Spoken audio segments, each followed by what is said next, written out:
Graça e paz, irmãos. Abra aí a sua Bíblia, Apocalipse 21, do verso 1 até o verso 5. Diz assim: E vi um novo céu e uma nova terra,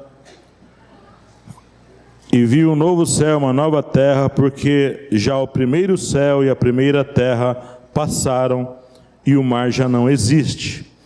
E eu, João, vi a santa cidade, a nova Jerusalém, que de Deus descia do céu, adereçada como uma esposa ataviada para o seu marido.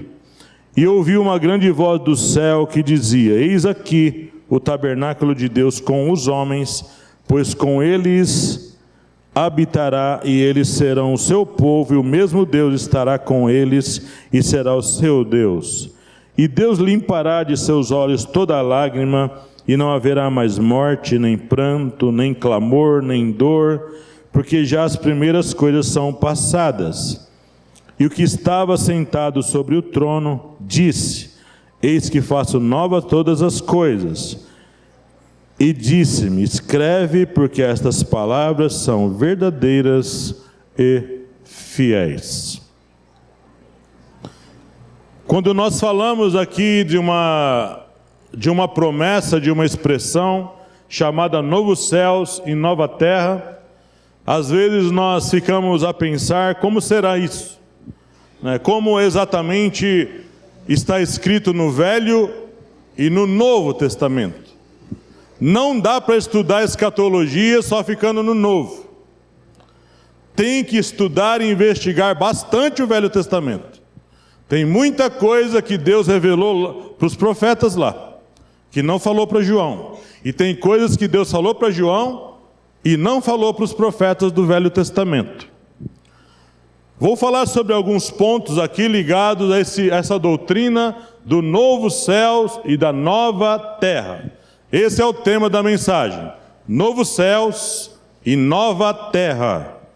Primeira coisa que nós temos que entender: que esta criação aqui que hoje nós vemos, os planetas, o universo, tudo vai ser destruído, vai ser tudo desfeito.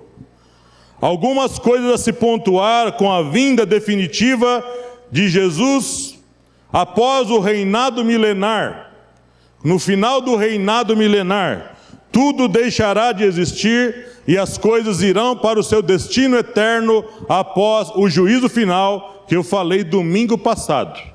Como fala lá em Mateus 25:46, irão estes para o tormento eterno, mas os justos para a vida eterna. Então, no dia do juízo final, haverá a separação final de quem vai reinar com Jesus eternamente e quem vai para o lago de fogo eternamente. Quem vai viver no lago de fogo? O diabo, o anticristo, o falso profeta, o inferno, a morte e todos aqueles que não foram, os demônios também, e todos aqueles que não foram achados escritos no livro da vida. Esse livro vai ser aberto e vai ser pontuado lá no dia do juízo final. É lá que Deus vai mostrar quem é e quem não é, quem foi e quem não foi aqui dele. A criação, conforme nós conhecemos hoje, chegará ao seu final, chegará a ser totalmente destruída.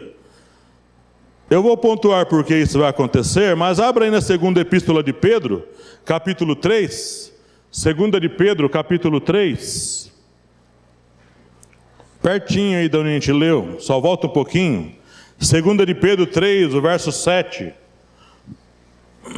diz assim: segunda de Pedro, capítulo 3, verso 7, mas os céus e a terra que agora existe, céus e terra, céus no plural, céus e a terra que agora existe, pela mesma palavra, se reservam como tesouro e se guardam para o fogo, até o dia do juízo e da perdição dos homens ímpios. Veio o 10 aí em diante, nesse mesmo capítulo: mas o dia do Senhor virá como ladrão de noite, no qual os céus passarão com um grande estrondo, e os elementos ardendo se desfarão, e a terra e as obras que nela há se queimarão.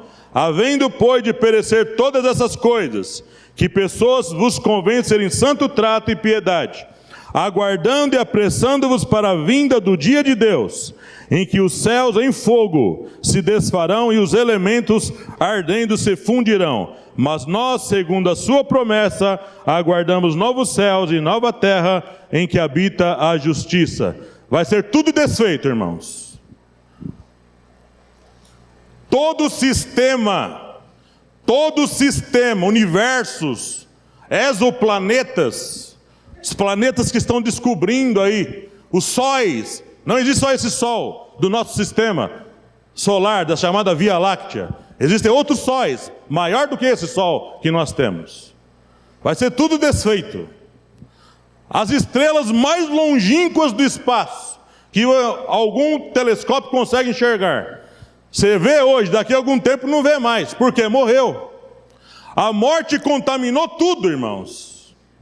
A morte contaminou tudo. A queda de Adão simbolizou a queda do sistema todo. Animais, tudo caiu com Adão. Precisa ser um mundo eterno agora. Tem que ser um mundo no padrão de Deus. Um mundo que seja eterno. Nada se desfaça. Tudo precisa agora viver. Onde Deus estará, tudo terá vida. A morte não existirá mais no mundo de Deus.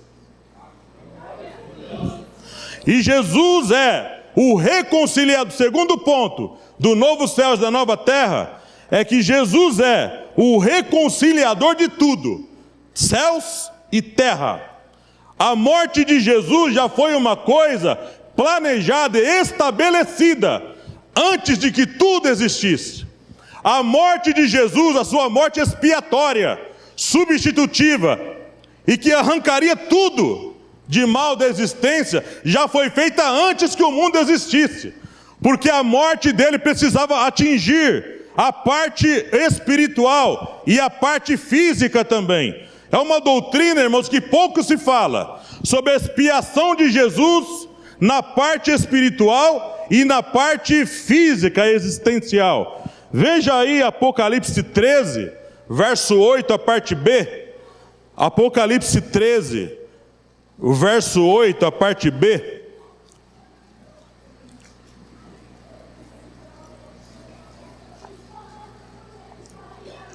Diz assim: no livro da vida do Cordeiro, que foi morto desde a fundação do mundo. Outra expressão diz antes da fundação do mundo. Mas como isso, pastor?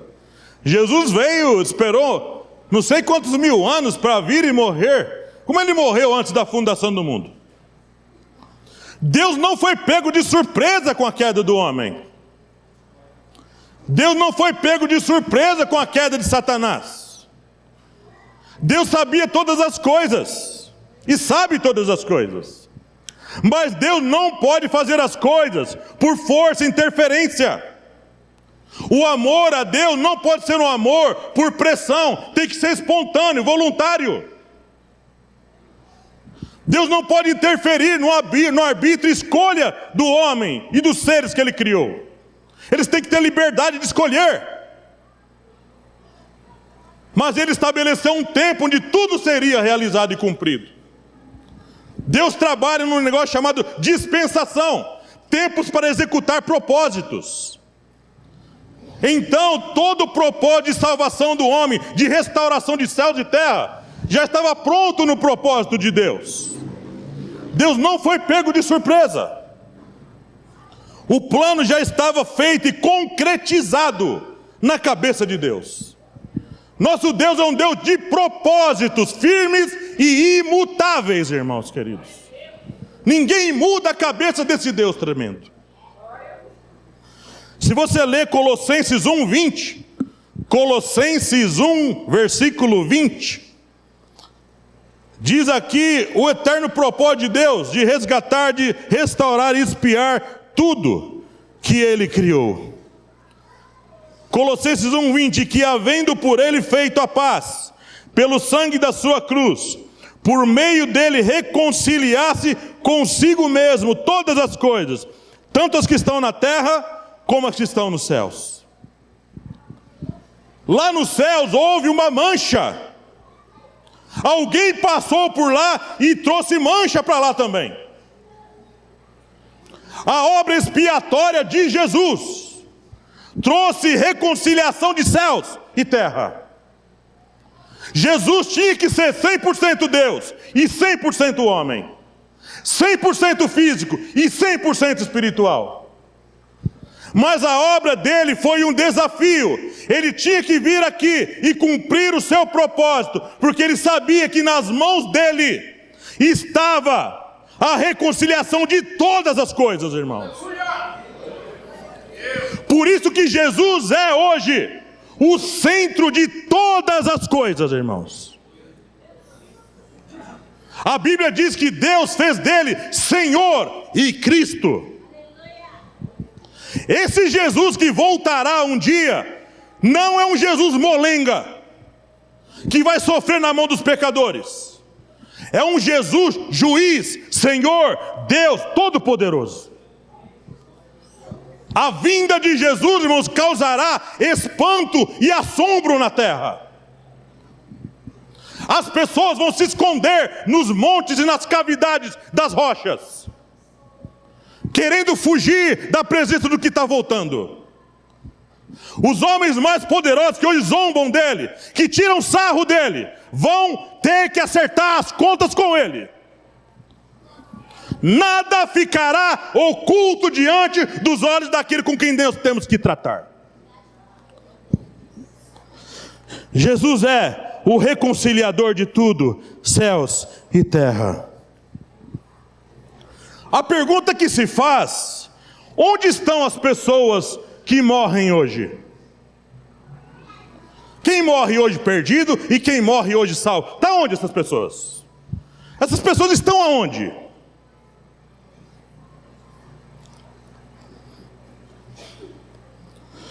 Vamos falar primeiro daqueles que partiram sem Deus, sem Cristo. Onde eles estão hoje? Lucas 16, 23.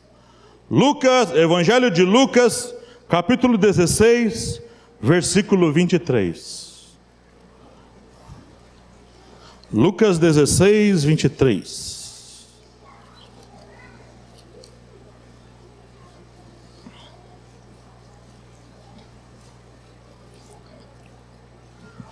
Explicando aqui uma parábola do rico e Lázaro, um exemplo aqui de quem serve a Deus e quem não serve. Aqui essa parábola do rico e Lázaro é sim uma parábola doutrinária, né? Como alguns adventistas dizem que não é parábola doutrinária, não pode ser usada como exemplo para identificar quem aqui e quem está lá, mas é sim doutrinária. Muitos escritores, historiadores, muitos teólogos já se debruçaram em cima dessa parábola para identificar, é só uma história fictícia, é só uma fábula contada por Jesus. Jesus nunca usou fábulas para poder ensinar a sua doutrina. Jesus usou de coisas reais da vida e de doutrinas para poder destilar a sua doutrina. Doutrina é uma palavra grega que significa verdades imutáveis, que não mudam com o tempo. Isso é doutrina. A doutrina da salvação, a doutrina do inferno, a doutrina dos céus, a doutrina da santificação, são verdades que não podem mudar, são fundamentos, não pode mudar. A igreja não pode remover fundamentos.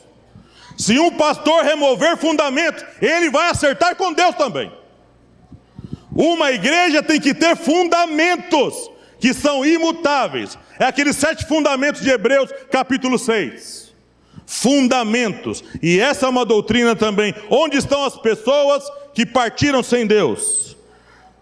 Capítulo 16, verso 23. Vê o 22. E aconteceu que o mendigo morreu e foi levado pelos anjos para o seio de Abraão. E morreu também o rico e foi sepultado. E no Hades, Hades é uma palavra grega, ou Sheol, lugar dos mortos, mas a maioria dos teólogos acredita em inferno. Muitas traduções antigas apontam Hades como inferno. E no Hades, ergueu os olhos estando em tormentos, e viu ao longe Abraão e Lázaro no seu seio. As pessoas sem Deus vão para o inferno, irmãos. Tem um salmo, não lembro, que os ímpios serão lançados no inferno e todas as gentes que se esquecem de Deus. Salmo 9:17. Os ímpios serão lançados no inferno e todas as gentes que se esquecem de Deus. Esse ensino de que o inferno é aqui, irmão, na terra, esse sofrimento, guerras, isso não é verdade. O inferno é um lugar espiritual, onde serão lançadas vidas, almas espirituais lá. Então as pessoas perdidas estão todas sendo lançadas num lugar, aqui diz, e no inferno, em tormentos. Não diz aqui em descanso, ou em esperando, não, em tormentos. E para onde estão indo os salvos? As pessoas que decidiram servir a Deus, seguir a Deus. Estão indo para onde essas pessoas? Tem algumas coisas na palavra de Deus. Veja aí mesmo já esse texto, o 22 de Lucas. E aconteceu que o mendigo morreu e foi levado pelos anjos para o seio de Abraão. Seio de Abraão, um lugar de descanso, um lugar de promessa, um lugar de cuidado. Seio de Abraão. Mas fala de outros lugares também. Vejamos também Lucas 23:43. Vamos aproveitar que estamos em Lucas 23, verso 43. Lucas 23, 43. E disse-lhe Jesus: em verdade te digo, que hoje estarás comigo no paraíso. Jesus falou isso para quem? Para o outro ladrão na cruz lá, que se arrependeu lá na cruz. Paraíso, seio de Abraão. Não sei identificar exatamente a divisão onde essas pessoas estão lá. Não tivemos visão de lá, para entender como é lá, como estão lá. Só podemos descrever o que a Bíblia diz sobre esses lugares. A Bíblia fala também lá em Apocalipse, capítulo 6. Apocalipse, capítulo 6, verso 9 e verso 10. Apocalipse 6, verso 9 e 10. Diz assim: e havendo aberto o quinto selo, vi debaixo do altar as almas dos que foram mortos por amor da palavra de Deus, e por amor do testemunho que deram, e clamavam com grande voz, dizendo: até quando, ó verdadeiro e santo dominador, não julgas e vingas o nosso sangue dos que habitam sobre a terra? Estão lá debaixo do altar. E mais uma coisa interessante desse texto, é de quem parte salvo, a mente dele parte consciente. Não apaga a nossa mente. Todo mundo que morreu em Cristo, está em Deus, lá nesse lugar, sabe de onde veio. A consciência dele está viva. Essa consciência, eu vou falar hoje, só será desfeita. As lembranças daqui, só quando houver novos céus e nova terra. Até o dia do juízo final, isso vai estar vivo, consciente. Eu sei de onde eu vi, eu sei onde eu vivi, eu sei com quem eu vivi. Mas por estar numa realidade de eternidade, nós não estaremos mais sujeitos a esses sentimentos que temos. Mas aqui, eles pedem vingança. Essas pessoas aqui estão pedindo que Deus vingue eles da morte que eles tiveram terrível nesse tempo aqui na terra. São mártires aqui. Apocalipse 7 também aí pertinho.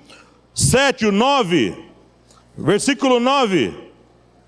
Diz assim: depois destas coisas olhei, e eis aqui uma multidão, a qual ninguém podia contar, de todas as nações e tribos e povos e línguas que estavam diante do trono e perante o Cordeiro, trajando vestes brancas e com palmas nas suas mãos. Nesse mesmo capítulo, o 13 e o 14. E um dos anciãos me falou dizendo: estes que estão vestidos de vestes brancas, quem são e de onde vieram? E eu disse-lhe: Senhor, tu sabes. E ele disse-me: estes são os que vieram de grande tribulação, lavaram as suas vestes e as branquearam no sangue do Cordeiro. Uma coisa interessante nesse texto, além do que eu vou falar, vieram de grande tribulação. Essas igrejas de hoje, irmãos, tira a igreja da grande tribulação, que vai acontecer nos 3 anos e meio finais do governo do anticristo. A grande tribulação durará 3 anos e meio. Vieram de grande tribulação. Os crentes lá, no meio da grande tribulação, sendo perseguidos pelo anticristo. A igreja estará aqui, irmãos. A igreja estará aqui. Nós só escaparemos na ressurreição do último dia, que é o ensino destilado por Jesus. Até Maria e Marta sabiam disso. Mas aqui diz que esses irmãos estão lá, diante do trono, vivos, clamando, levantando mãos, adorando o Senhor. Então as pessoas que partem com Deus, e cabe dizer também uma coisa, que essas pessoas, um é consolado e outro atormentado. Quando Jesus fala na parábola do rico e Lázaro, o rico já era atormentado e Lázaro consolado. As pessoas salvas já estão sendo consoladas, irmãos. Mas as pessoas perdidas, pastor Jonas, já estão em tormento. Imagine você estar num lugar que você sabe que de lá você não vai ser mais absolvido. Não resta mais salvação para quem parte perdido. Não tem esse negócio de reencarnação. Está tudo lá no céu agora. Nesse céu que agora existe, o céu espiritual. Não esse céu físico, mas o céu espiritual. 1 de Pedro, capítulo 1, versículo 4. Vamos começar por esse aí.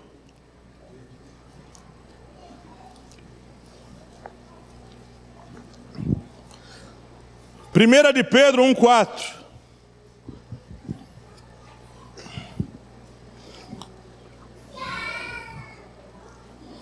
No dia que naquele tempo que eu ministrei escatologia, que eu coloquei o mural, quando eu cheguei nessa parte aqui, que a gente vai morar no céu, teve uma irmã aí, um irmão, eles não estão mais aqui não. Acabou o culto, eles vieram aqui me peitar aqui. Eu vou morar no céu, o senhor não vai, o senhor mora onde o senhor quiser, mas eu vou morar no céu. Existem doutrinas que não são ensinadas direito. Então, quando você ensina direito, existem barreiras. Então, o que eu vou falar aqui agora vai quebrar algumas barreiras, mas algumas não vão quebrar, não. Porque doutrina, ela planta no coração. Ela planta, ela cria raiz. Quando o pastor começou a pregar aqui que o Velho Testamento foi desfeito, eu tive resistência no início. Eu fiquei resistente, eu Nilo. Aí o que eu fiz? Eu vou estudar. Fui atrás, vou estudar. Esse é o meio que eu mais gosto, estudar, investigar. Examinar as escrituras. Aí depois aquilo foi caindo. Deus falou, você está errado mesmo. Cala a boca e aprende. Então aqui 1 de Pedro 1,4. Para uma herança incorruptível, incontaminável, e que não se pode murchar, guardada nos céus para vós. Está guardado lá. A cidade santa, que eu vou falar aqui, está guardada, está lá. Aí deixa ela ficar lá, vamos para lá, porque ela está lá. Depois eu vou falar para vocês. Filipenses 3, versículo 20. Esse é o texto clássico, usado para falar que a gente vai morar no céu. Mas a nossa cidade está nos céus, e está mesmo, não é mentira, donde também esperamos o Salvador, o Senhor Jesus Cristo. Tanto a cidade como o Salvador descem. Segundo aos Coríntios, capítulo 5, verso 1 e verso 2, a nossa cidade está nos céus. Filipenses 3:20, está guardado lá, depósito.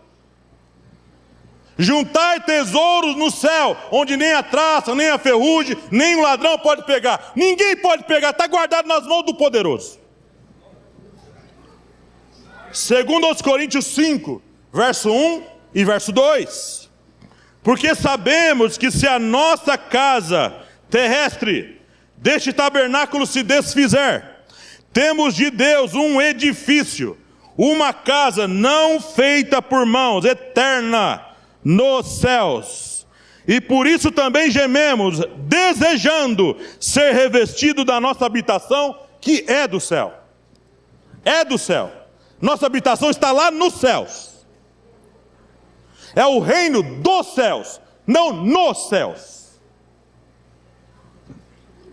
Hebreus 10, 34, a parte B. Hebreus 10, 34, a parte B. Tem muito texto, nem dá para usar todos. Vou usar só alguns. Aqueles que os defensores dessa doutrina gostam de usar, para falar que a gente vai morar no céu. Sabendo que em vós mesmos tendes nos céus, uma possessão melhor e permanente. Está lá. Está lá. Eu vou falar para onde essa possessão vai vir. Mateus 19, verso 21. Disse-lhe Jesus: se queres ser perfeito, vai, vende tudo o que tens, dá-o aos pobres e terás um tesouro no céu. Tem um tesouro lá, tudo guardado, irmão, tudo depositado lá. Tudo guardado na despensa de Deus.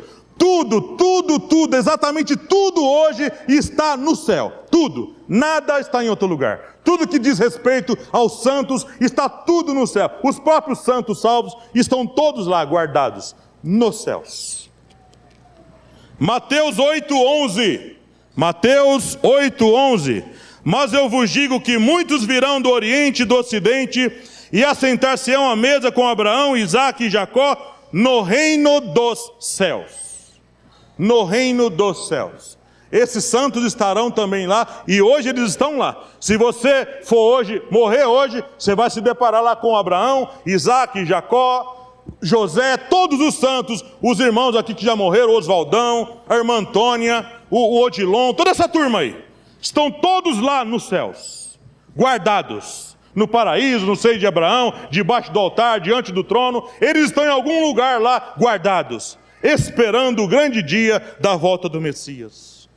E finalmente Colossenses 1:5. Colossenses 1:5, um texto clássico também para falar que a gente vai morar no céu, lá na eternidade. Por causa da esperança que vos está reservada nos céus. Reservada, guardada. Bem guardada nas mãos do Salvador. Pegamos esses textos e muitos outros textos e falamos que a nossa eternidade vai ser lá no céu. Nós vamos morar no céu. Quando todas as coisas se consumarem, depois do juízo final, o novo céu e a nova terra vão tudo se acontecer, se cumprir lá no céu. Isso nunca foi ensinado por ninguém no Velho Testamento. Pode procurar os reformadores, pode ler eles. Lê os pais da igreja. Ninguém ensinou isso. Onde isso apareceu, pastor? Essa doutrina apareceu quando? Essa doutrina começou a ser ventilada lá por tempo de 150 depois de Cristo. 150, 200 depois de Cristo. E foi reforçada pela Igreja Católica. A Igreja Católica hoje é um dos maiores defensores dessa doutrina e contaminou também os evangélicos. Aí vem John Huss, pré-reformador, vem Martinho Lutero e vem muitos outros. Entre uma das teses de Martinho Lutero era refutar essa doutrina também. As 95 teses pregadas na igreja de Wittenberg em 1518, essa era uma das teses que ele falava que a igreja estava errada. Mas hoje o que tem hoje mais no meio evangélico é superficialidade no ensino. São rasos. Muitos deles rasos no ensino e na doutrina. Falam o que o outro fala. São papagaios. Não investigam, não estudam. Então as testemunhas de Jeová estão certas? Nós vamos morar na terra? As testemunhas de Jeová acreditam, os chamados TJs, acreditam que essa terra, que existe agora, os sistemas, vão ser destruídos pelo fogo e reformados, renovados, e nós vamos morar nessa terra que agora existe. Isso não vai ser destruído para eles. Mas agora nós vamos ver o que a Bíblia diz de verdade, onde vai ser a eternidade dos salvos. Aonde vai ser isso? Já que eu falei que não vai ser lá, Então vai ser aonde, pastor? O senhor está tirando a gente do céu, o senhor é fogo, hein? Tinha que ser baiano mesmo para ficar falando essas besteiras aí na frente. A primeira coisa foi ventilada lá no Velho Testamento. Um profeta maravilhoso, chamado profeta Isaías, o chamado profeta messiânico. Ele fala lá em Isaías 65, o verso 17. E é uma coisa bem interessante que ele fala lá. E Deus é muito bom, irmãos. Nosso Deus é glorioso, Ele põe as palavras certas. Deus põe as palavras certas, irmãos, e faz às vezes as pessoas descobrir. Ele revela a gente pequenininha, que nem eu, que nem você. Deus, Ele revela as coisas a gente pequena mesmo. Gente que não se considera muita coisa, como eu.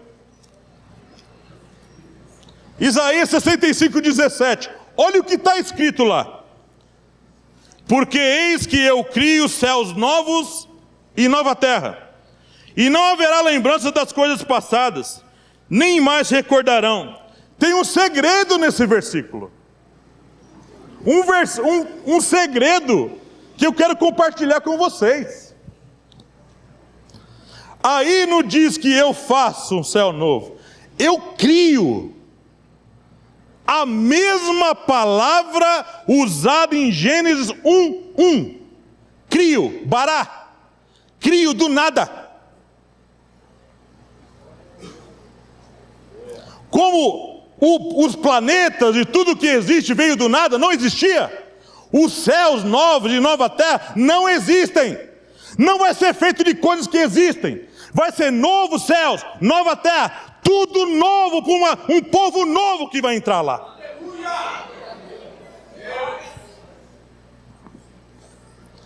E qual é a prova que vai ser? Aonde vai ser isso? Vamos ver alguns textos. Como eu mostrei que não vai ser no céu, eu preciso mostrar onde vai ser. Salmo 115, verso 16.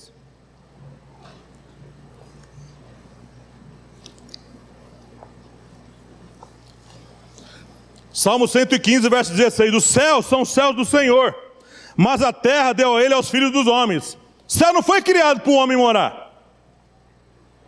É do Senhor aquilo. É para o Senhor ficar lá. O céu é o meu trono. Não foi criado para homens lá, foi criado para Deus morar lá. E os anjos? Nós nunca seremos anjos, irmãos.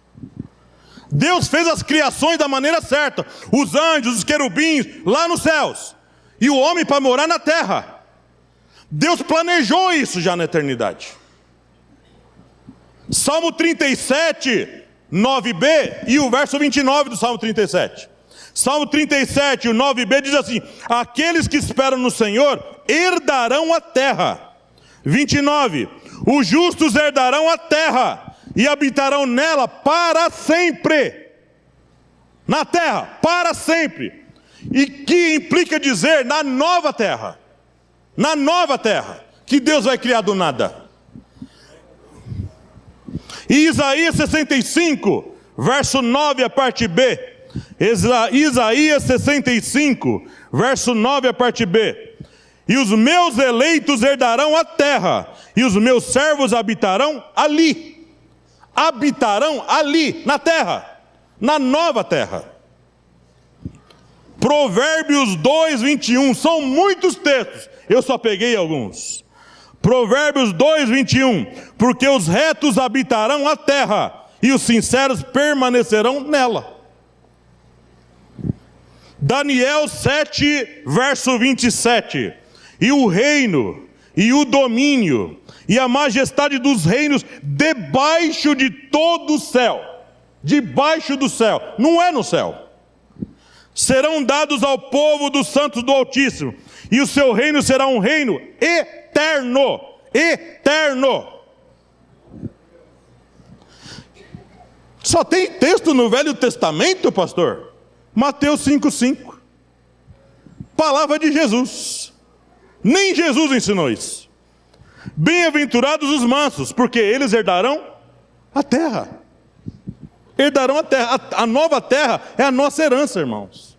Eu não queria morar. Irmãos, essa terra que Jesus vai fazer, esse novo céu, essa nova terra que Deus está preparando para os salvos, isso vai ser uma coisa lindíssima, irmãos. Esse lugar que Deus está preparando para nós é um reino glorioso. A gente nem imagina o que será se essa terra hoje, a gente fica bobo de ver como é lindo. A gente vai numa praia, numa montanha, a gente fica de boca aberta de ver como é lindo. Imagine a terra que Deus vai criar do nada para nós. E gente feia que nem eu vai morar lá.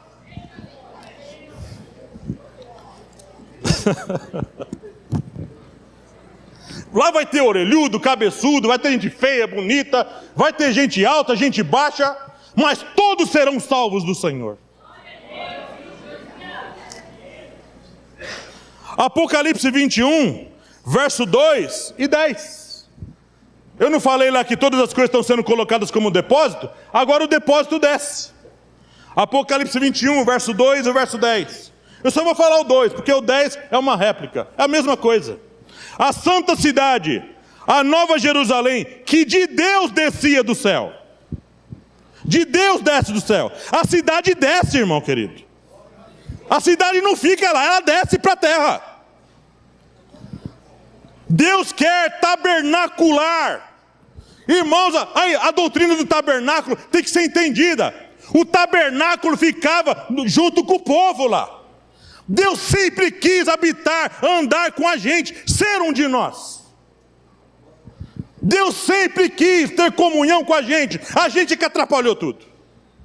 Mas lá na eternidade Deus vai cumprir. Eu vou tabernacular o meu tabernáculo com o homem, porque ele estará com a gente lá. Eu vou mostrar para você. Apocalipse 21, 24. E as nações andarão à sua luz. Aqui já está falando de novo céu e nova terra. E as nações andarão à sua luz, e os reis da terra. E os reis da terra, não é reis do céu. E os reis da terra trarão para ele a sua glória e honra. Haverá nações de novo, haverá reinos de novo, de salvos agora. Que vai ter trabalho, irmão querido. O pastor Rodrigo falou aqui semana passada de trabalho. Lá na eternidade a gente vai trabalhar bastante.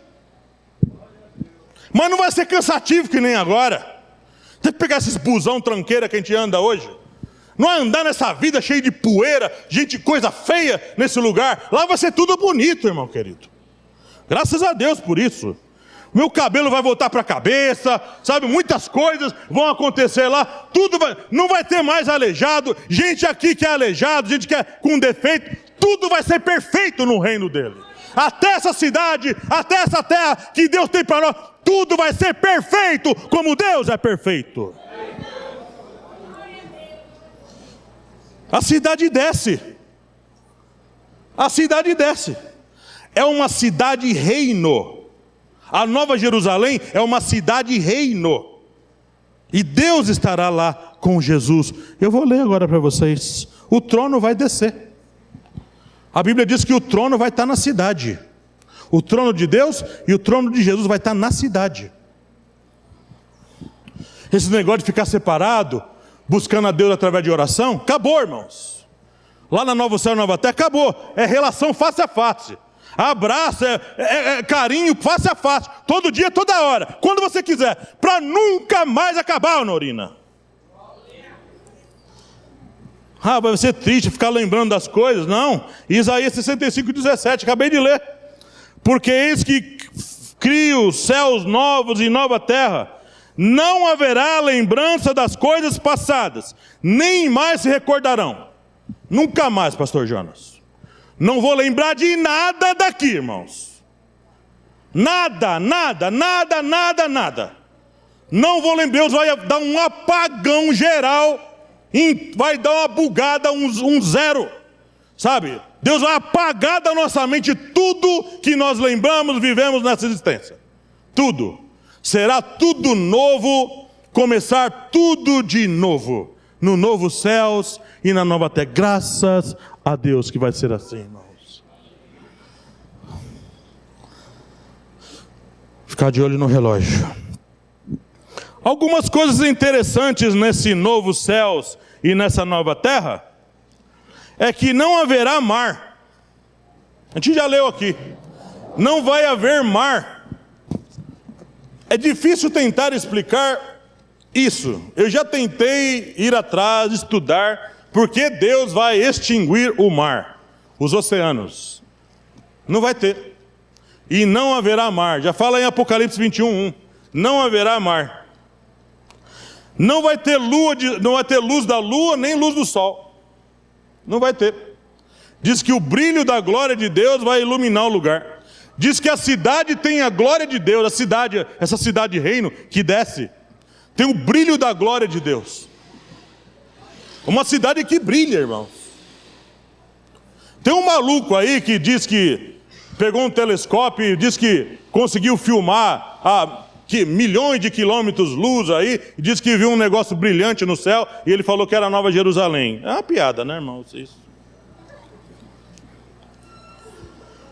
Não haverá choro mais, Jonas. Vou precisar chorar mais lá. Samuel me fala que eu sou chorão. Não vou chorar mais lá. Não vai ter choro, não vai ter dor, não vai ter clamor. Eu não vou precisar ficar orando mais. O que eu vou orar se eu estou do lado do dono da vida? Ali estou. Do lado de Jesus, com o corpo glorificado. Eu vou chorar para quê? Eu vou clamar para quê? Tudo eu vou tratar direto com ele. Ele vai estar na cidade. E eu vou estar lá também. Baiano presunçoso. Vai estar lá no reino de Deus. Vou estar lá. Por causa de Jesus, ele me salvou, irmão. Ele quis me salvar. Não tinha nada para oferecer, mas ele me quis. Esses elementos no sol, lua, mar, são elementos para determinar tempos, determinar estações, não é? Determinar que é dia, que é noite. Aqui diz que não haverá mais noite. Está escrito. E não haverá mais noite. Vai ser dia direto. Não vai ter mais contagem de tempo. Sabe, a lua para determinar as marés, não vai ter mar. Não vai ter mar mais. Determina também a questão de aquecimento, plantações, tudo vai ser perfeito, irmãos. Tudo vai funcionar no seu devido tempo, no seu devido lugar. A Bíblia fala que Jesus, quando voltar com os anjos, que ele volta com os anjos, ele vai voltar em cavalos. Vai voltar em cavalos. Eu parto desse pressuposto para pensar ou só conjecturar, não afirmar nada, que lá na eternidade os animais vão existir. Animais num outro estado, num outro nível. E como nós teremos corpos glorificados, eu parto também desse pressuposto, de que nós ganharemos lá certas habilidades que não temos aqui. Talvez andaremos em super velocidade, talvez voaremos. Jesus falou que seremos como os anjos. Talvez teremos asas. Alguns irmãos bem fortinhos hoje precisam de uma bela de uma asa para poder ter, né? Poder voar. Como eu, por exemplo. Carregar esse corpo e essa cabeça tem que ser uma bela de uma asa, irmão.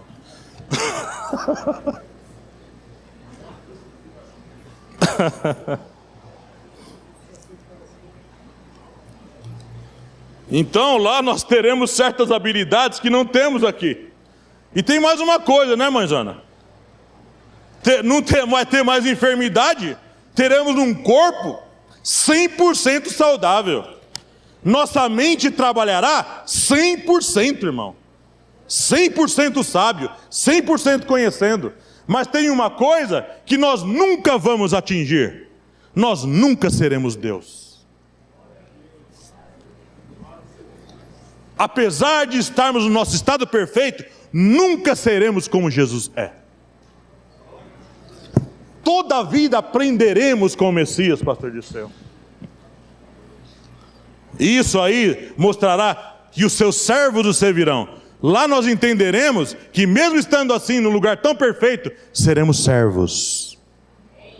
Não seremos Deus. Esse foi o grande erro de Satanás. estava com o corpo perfeito lá na glória e quis ser Senhor, não servo. Mas graças a Deus que essas coisas nunca mais voltarão a acontecer. Já estou perto do finalzinho. Promessas aos que vencerem. As 7 igrejas falam de várias promessas. Eu vou citar algumas aqui. Comer da árvore da vida, não receber o dano da segunda morte. Ao que vencer, está escrito lá nas cartas das igrejas. Comer do maná escondido, não sei que maná é esse. Comer do maná escondido, ter um novo nome, Rubens. Você não vai chamar Rubens lá. Talvez você vai chamar, não sei. Rodrigo, você não vai chamar Rodrigo lá. Nem Samuel, Samuel. Nós teremos um novo nome. Diz lá uma das promessas, nós vamos reger as nações. Você foi chamado para reinar, irmão querido. Para reinar. Não é pouca coisa esse Jesus, viu? Ser confessado diante do Pai. Ter o nome no livro da vida. Será coluna no templo lá. Promessa para as igrejas. Terá escrito nele o nome de Deus, o nome da cidade de Deus e o novo nome de Jesus. Nem Jesus será chamado Jesus lá. Terá um novo nome. E finalmente, uma das promessas, vai sentar no trono, Honorina. Vai sentar no trono, hein? Meu Deus. É muita gente para sentar no trono, hein, ô Rubens? Um de cada vez, né? Claro. Vai sentar todo mundo ao mesmo tempo, né? Sentar no trono. E eu falei que Jesus ia estar na cidade, né? Vamos ver se isso aí é verdade. Apocalipse 21, verso 3 e o 22, verso 3. Apocalipse 21, verso 3 e o 22, verso 3.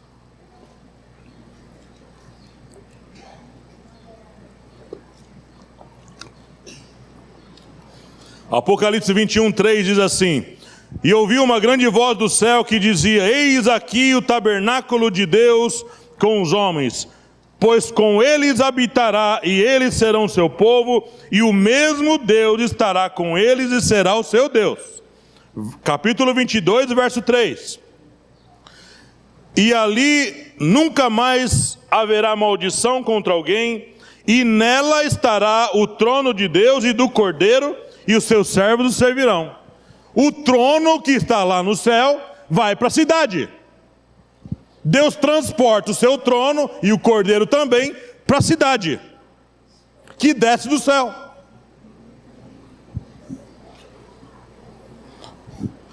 E finalmente algumas características dessa cidade. Eu vou fechar nesse tópico aqui. Diz que a cidade tem um muro de 65 metros de altura. 65 metros de altura. Alguém sabe o tamanho do quê? Aqui? 65 metros? Tem algum prédio desse tamanho? O muro da cidade é todo feito de jaspe. É de jaspe. Mas os fundamentos da cidade e do muro são todos de pedras preciosas. Da cidade, esse Deus não está fazendo coisa pouca para você, nega. Viu, irmã Dani? Viu, irmã Maria? Essa é a cidade que vai fazer tremer o universo.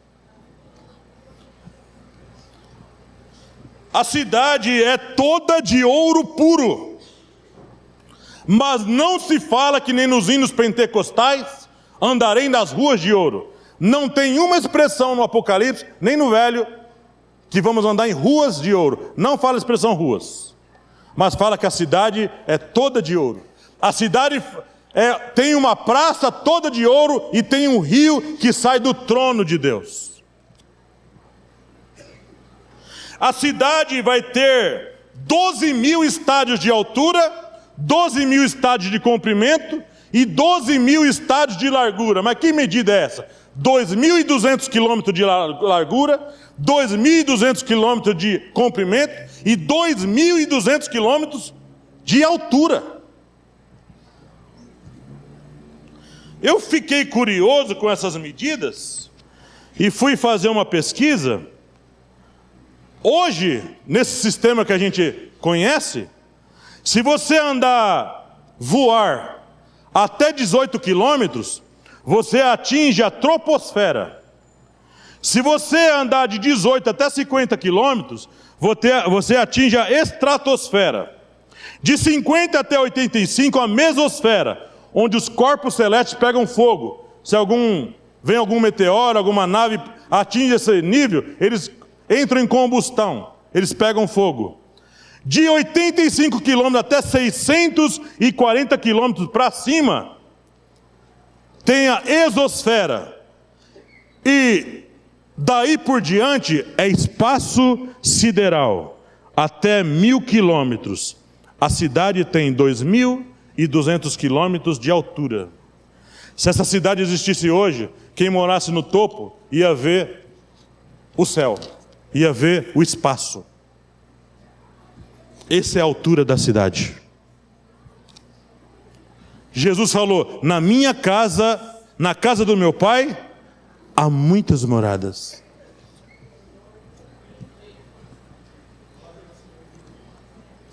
A cidade tem 12 portas, cada porta uma pérola. Cada porta, uma pérola. Haverá nações, elas trarão a esta cidade o fruto do seu trabalho. Significa que haverá trabalho. Diz que os reis da terra, significa dizer que Deus vai dividir a cidade em hierarquias, em nações, em reinos. Uns vão reinar e outros vão estar numa posição abaixo. Questão de galardão. Cada um será galardoado segundo as suas obras. Todos estaremos no mesmo lugar, mas uns estarão no patamar acima, outros no patamar abaixo. Mas ninguém vai ficar feliz, triste, porque o outro está acima e o outro está abaixo. Por estarmos num corpo glorificado, entenderemos que aquilo é justo da parte de Deus. Porque o irmão trabalhou mais aqui, o irmão buscou mais, se envolveu mais. É justo que lá na eternidade ele esteja acima de mim. Hierarquias, como existe nos anjos. Anjos, arcanjos, querubins, serafins, são hierarquias. Lá no céu, lá na nova terra, haverá hierarquias.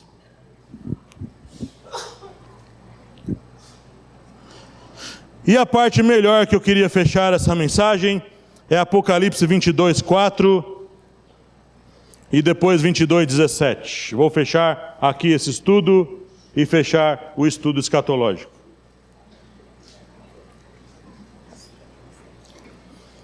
Apocalipse 22, verso 4. Diz assim: e verão o seu rosto. E verão o seu rosto. Irmãos, uma pessoa me perguntou assim, lá naquele primeiro estudo que eu dei: por que o senhor se envolveu tanto com essa doutrina? Por que o senhor gosta tanto de falar de céu, de terra, de vinda de Jesus?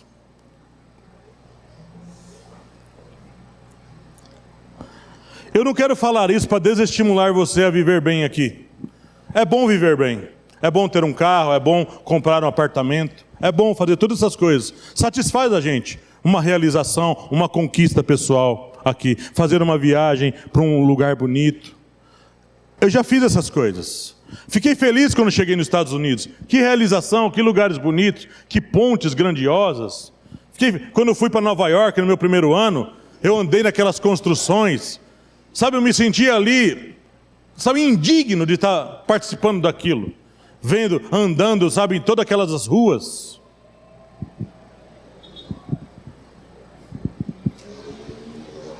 Mas quando eu voltei, que eu fiquei um tempo desempregado e Deus me despertou, eu acordava com versículos inteiros na cabeça, com textos inteiros sobre esse ensino. É muito bom, irmãos, ter todas essas conquistas aqui. Eu já tive algumas e foi realmente muito bom. Enche o nosso coração de alegria. Mas nós não podemos construir os nossos castelos aqui. Nós não pregamos o evangelho, nós não desgastamos para estudar e trazer uma mensagem para você conquistar coisas aqui. O nosso tesouro, o nosso reino, não é aqui. A minha casa não é aqui. Eu moro de aluguel hoje. Se Deus me der um apartamento, uma casa, eu vou ficar super feliz. Vou ficar muito feliz. Mas se Ele não der, eu não vou ficar me remoendo porque eu não tenho. Eu não vou ficar triste porque eu não tenho. Se eu não tiver um carro bonito, um carro bom, eu não vou ficar me remoendo triste, me socar dentro de um quarto. Eu não tenho, não posso. Irmãos, o mais importante de tudo, é entrar nessa cidade pelas portas. É ser recebido por aquele que salvou a gente, Honorina. É gastar o seu tempo, pastor de Serma Ruth, que vocês gastaram aqui 45 anos da sua vida nesse lugar, para poder chegar naquele grande dia e encarar o meu irmão, que eu trabalhei para ele estar lá, e ver Jesus face a face. Eu não vou ser recebido por um serviçal lá. Eu não vou ser recebido na cidade por um anjo. Eu vou ser recebido pelo meu Salvador. É o meu Salvador que vai me receber lá. A cidade é dele. A cidade foi construída por ele. Jesus sempre quis estar com a gente. E Ele não deixou, Ele não desistiu disso. Nós temos que agradecer que nós temos um Deus perseverante em nós. Quando Ele fala para a gente perseverar, Ele deu exemplo. Você quiser desistir de mim, é problema seu. Eu nunca vou desistir de você. Você que abandonou, você que virou as costas para mim, eu nunca virei as costas para você. Você que não quis. Pessoas que estarão sendo julgadas no dia do juízo do trono branco, não é porque Jesus não quis eles. É porque eles não quiseram. Quando a gente fala aqui em perseverança, abandona o pecado, abandona isso, é para você não ser rejeitado naquele dia, irmão. Aquele que me confessar diante dos homens, eu confessarei ele diante do Pai e dos anjos. Mas quem me rejeitar, eu vou rejeitar também.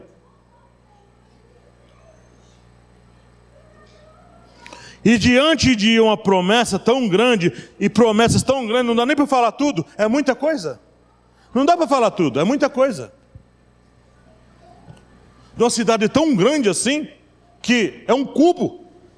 A cidade é um cubo, pastor Jonas. É um cubo perfeito. 2.200 quilômetros de altura, de comprimento e largura, é um cubo. Você lembra quando a gente brincava daquele negócio de cubo mágico? De formar as cores iguais? É um cubo perfeito. A cidade santa é um cubo perfeito, feita por Deus. E diante disso, aqueles que querem, tem que gritar,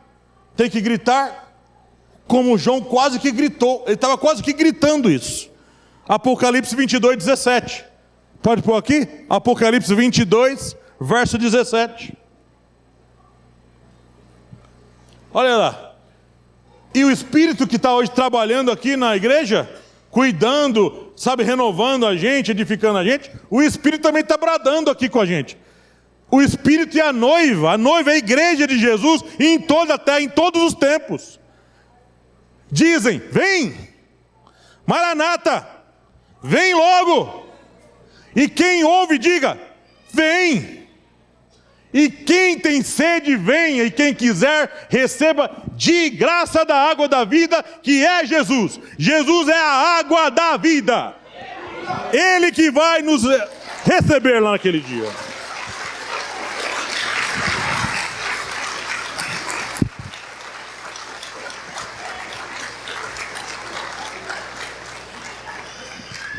A promessa diz respeito a vós, a vossos filhos e a todos os que estão longe, a tantos quanto Deus nosso Senhor chamar.